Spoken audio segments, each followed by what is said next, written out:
Talent ladders are mechanisms through which people can move up within an organisation. So quite often when you think about progression and people doing well in their careers, very often that involves them moving in and out of organisations and people kind of hiring talent in. This is a way in which we can build talent up the ladders within the same organisation. The first thing to do is to make the key distinction between qualifications or credentials and skills.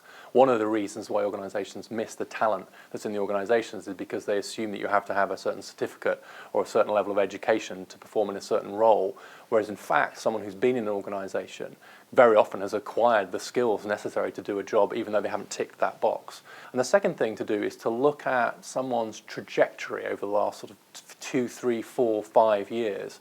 It turns out that potential is a better predictor of how well someone's going to do rather than their current level of skills or their current position in the organisation. So even if someone's still relatively low on the organisational ladder, if they've moved up quite quickly already, that suggests that there's potential there. So we're looking for skills rather than certificates, and we're looking for potential rather than for your current position.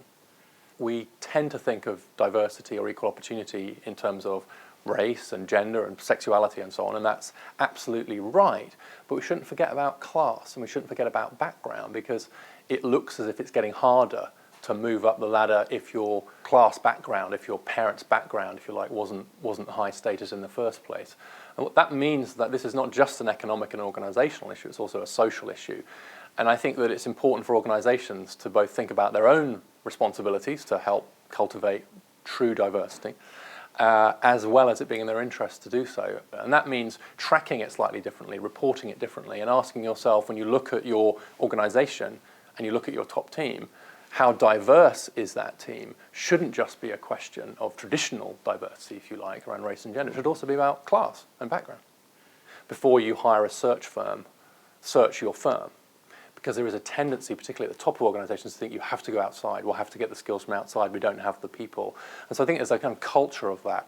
And it's true of succession planning as well. So when we're thinking about succession, who's moving on, actually to look within the organisation and to be developing people up is something that is both an HR function, but candidly it's also a corporate culture issue, and people will look to the very top of the organisation. And if the chief executive is always coming from the outside and the board are always coming from the outside, then that says something about how high the career ladders within organisations truly reach.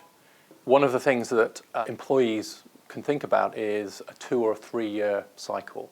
So the evidence is that both satisfaction and to some extent productivity does begin to diminish after someone's been in a job for around 3 years. It varies between kind of individuals, and so actually it's quite helpful for employees to think about their own developmental cycle in terms of that. So if you're hitting 2 years, 2.5 years, you've got to be thinking, what should I be doing next? And then pushing for that. And the second thing to do is increasingly, I think, successful people at all levels don't think, what's my job, and just do that. They actually create a job around themselves. So push the envelope in terms of what's the scope of your job. The way to get noticed really at the top is not only to do your own job very, very well, of course, but it's also to say, well, I could also do that. Why aren't we doing that differently? So in a sense, rather than just thinking, what's the slot that I'm fitting into, change the slot. And that might create opportunities to move sideways and upwards and so on.